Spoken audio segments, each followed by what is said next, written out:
takumana naye nanta Kofgram kei Banton nyamarana bereta Nkhani ya zamoyo Zinayi munditamangitsa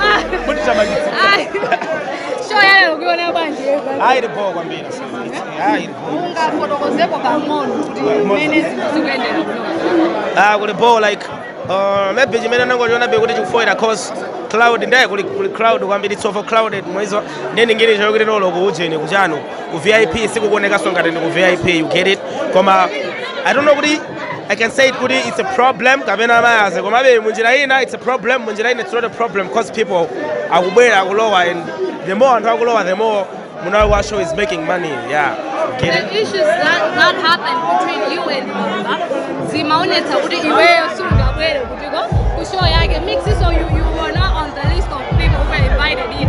Why are you here, by the way? I love music, man. I love music. Even in Akaura when Sasiyo Nagabwera Bega in Bali Bebo, I just love music. I just want to see my fellow friends performing, and you know, it's a biggest show. Like, yeah, I just love that guy. But since we got my new vibe, so we're here in Avaya.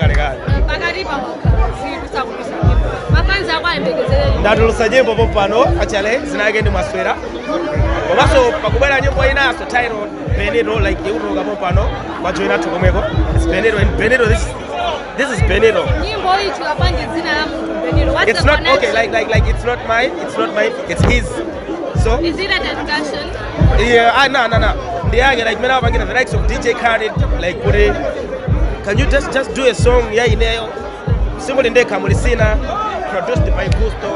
What inspired you to do the Maswera song? Maswera song?